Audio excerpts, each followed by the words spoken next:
firefighters are making their way through the area, looking through debris and still looking for people because some are still unaccounted for. And that was as of, again, a press conference that was just a few minutes ago. So they're keeping everyone else far away from this while they sift through the debris. I want you to picture for a second that you're one of these neighbors. You wake up around 1:20 in the morning to this huge boom. You look out your window, and even though it should be dark outside, it's completely bright because of a huge flame that's erupted. Water is a unique element. It becomes less dense as it freezes. Potholes form for the same reason that ice cubes float in your drink. If you've driven through Jeffersonville lately, you may have been asking this question. Wait, what did that fire truck just say? That fire truck, right next to the sign that's endorsing a specific candidate for city council. This has led a lot of people to ask if their tax dollars are funding the campaign of one candidate over another. That would be messed up if that's what was happening. That's not what's happening. Why are they painting the 2nd Street Bridge yellow? There are rumors floating around online that it has to do with bourbon, but I know what you're thinking, which is, that is not the color of bourbon. Okay, so to set the record straight, I went to Rebecca Matheny. She's with the Louisville Downtown Partnership. Our first responders are expected to be just as mentally fit as they are physically, but in a field where they're pushed to the limits of post-traumatic stress, who's looking out for their mental health?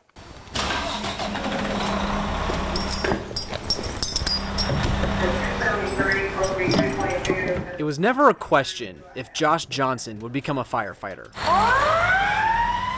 It's all I've ever wanted to be. You know, little boys, I always want to be firemen. I never grew out of that phase, and that's how most firemen are. It may be a common dream for young kids, but Johnson had another factor at play.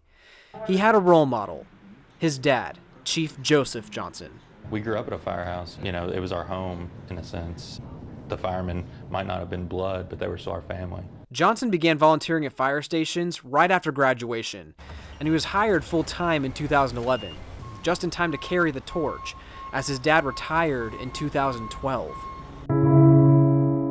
But it was in retirement that the Johnson family had to fully carry the sacrifice of service.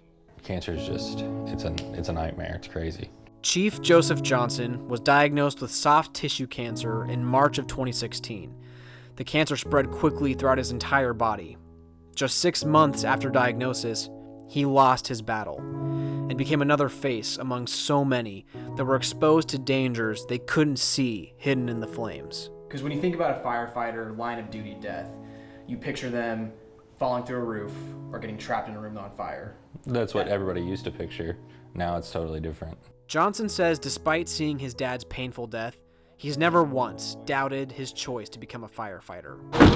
But he and his fellow first responders are developing a new outlook on the danger after seeing so many suffer.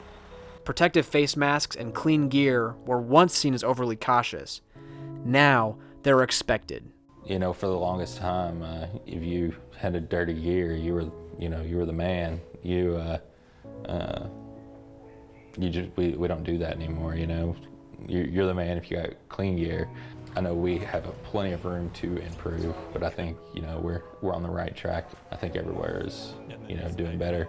For young people just beginning their firefighting careers, Johnson has this advice. Do absolutely everything you can to make it safe for you, and, you know, think about your family at the end of the day. They don't want to lose you at a young age.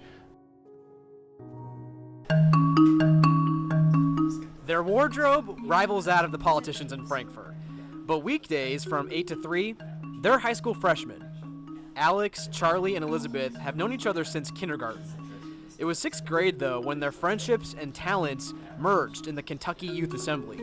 They learned how state government works by holding mock sessions and voting on mock bills. And in 7th grade, we decided to sponsor a bill together. Doing some research, and I was shocked that corporal punishment was still going on in Kentucky schools. It was pretty crazy to think about kids being paddled in 2017 by teachers. I sent a letter to my legislator, Jim Wayne, just asking if he was aware of it, not intending that it would actually be a bill or anything of that sort. But he sent me an email back saying, let's make this bill, let's do it, let's get rid of corporal punishment. And we met a few weeks later, and it all went from there. That was 2017. The corporal punishment bill wouldn't go the distance that year, or the next year in 2018. But they're not giving up. Kentucky right now is among 19 states that allow corporal punishment in schools, and they feel it's far past time for the practice to end. It's just kind of like spreading violence, which is not what we want in a school. We want a safe school environment, and it's sort of like once you paddle a student, that bond between the teacher and the student it's just never going to be the same. It is controversial. Some parents and teachers stand by corporal punishment, and others just don't like the idea of the state interfering in local school district decisions. But BR 429 has Republicans and Democrats backing it, and the students say they feel they're going to win out in the end. Even the students are coming out to speak about it, says something. It's not adults, it's the students that want it changed. I think that that's a big factor. Whether it takes 30 days, 60 days, or 4 years from now, I think it definitely needs to be fixed.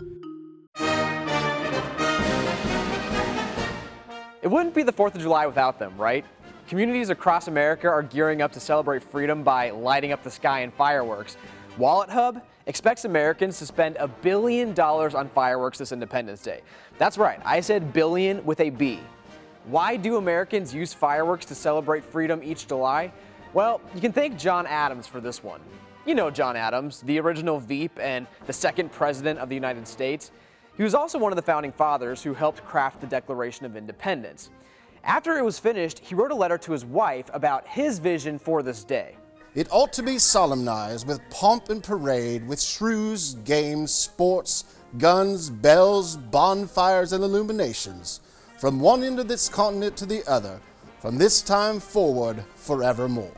Translation, we gonna party like it's 1776. And we have been ever since. One little hitch in his plan though. He wanted this shindig to go down on July 2nd. See, that's when the Continental Congress stopped debating and approved a resolution to split from the Brits. But the final text of the Declaration of Independence took a couple days to adopt and sign. Hence, our party goes down on July 4th, not the 2nd. Sorry, John.